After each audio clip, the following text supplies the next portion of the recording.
Hello and welcome to the Antiques Roadshow. The year is 2106. I am your host, Michelle. We come to you today from Long Beach, California, a city that underwent a renaissance in architecture, food, and art. We will be viewing artifacts today that were dated back from the early 21st century. We take you now live to the Creative Design Laboratory in Long Beach to view our first artifacts. Hello. Hi, how are you? Good. What have you brought us today? Well, I own a vintage clothing store. I found this in the closet of the building actually a couple months ago. So I'm just here to see how much it's worth, basically. Yeah. Well, do you know who actually did this piece? No clue. Okay, it was done by Enrique Chu. He was one of the most famous Latin artists that came about in the 21st century in Southern California. Have you seen anything like this before? No, not just this No, one. no. Well, this piece is often called the modern day Mona Lisa. Are you familiar with the Mona Lisa? I think I've heard of it. This is called Next Love. Extremely good find. I mean, you're very lucky. I hope so. Originally, we had figured that all these pieces were lost in the fire of 2027, where everything built down. I don't know if you're aware, but the creative design lab which we're staying right now is a reconstruction of it. And this piece, which is ironic, was actually made here in this very facility before it burnt down, unfortunately. So we had assumed all this stuff was lost. How much do you think this is worth? Well, I mean, that's why I came, so you tell me, right?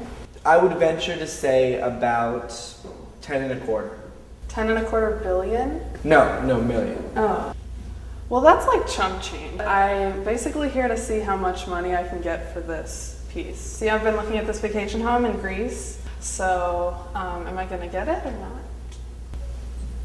Okay, well, obviously I have to go, so this is not gonna, I'm sorry that I even came here because it was a huge waste of my day. This is a replica. I mean, it's Well, it's I don't not have time. going to- I'm getting paid, so just thanks. Michelle, can you please get someone who's interested in their art?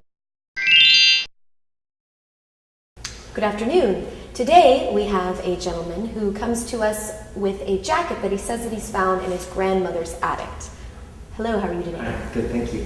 That's right. I found this in my grandmother's attic along with some photos. My grandmother was big on shopping and garage sales, and I think she picked it up somewhere.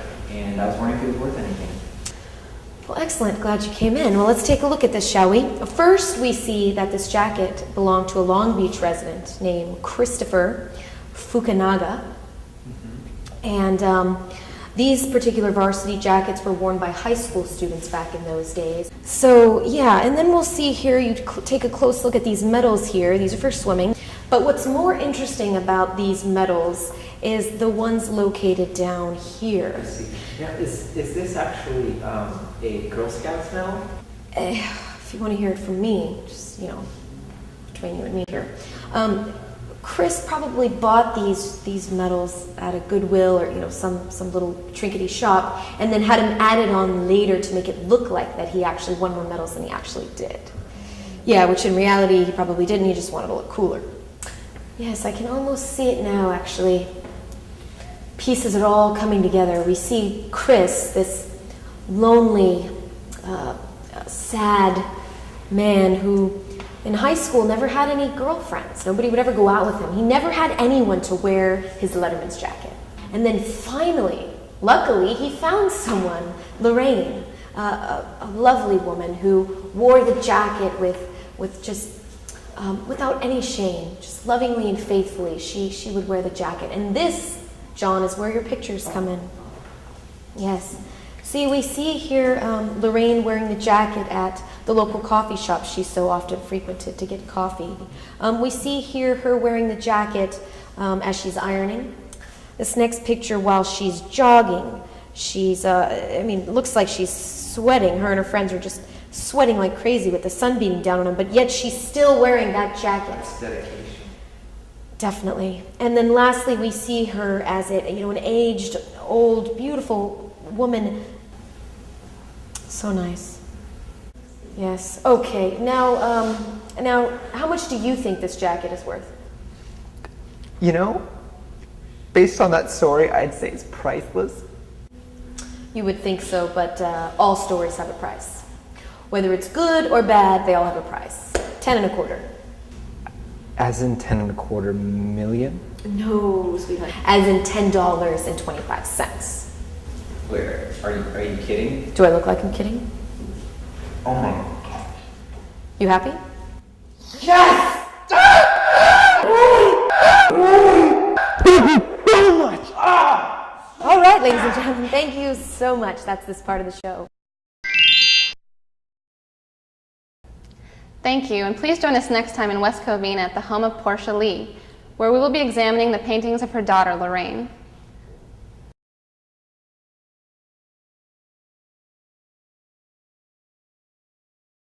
And action. Hello, welcome to Antique Roadshow. I mean, what have you brought for us today? Interesting. Mm-hmm. Very interesting. Okay, here we go. 5 seconds. And action. Hello, welcome to the Antique Roadshow.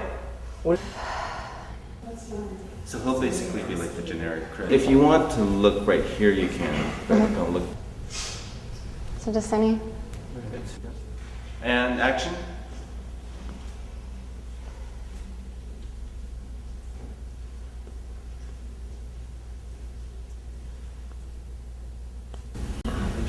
Interesting. And there's a particular focus on the smile here, and how it draws you in. There's an attraction, but a repellingness to this painting. Yeah, is this actually a Girl Scouts medal? No, it's not. I can see how you'd be confused, but no. What we have here is this one is for good citizenry. This one here is for marksmanship, and the one you were indicating is, interestingly enough, for being able to make computers with burlap and pine cones, if you can believe it. Wow. Pretty weird, right? Libby, can you turn more to your right? No, I mean move to your right. There you go. Keep that intrigued look. Stare. That's perfect. All right.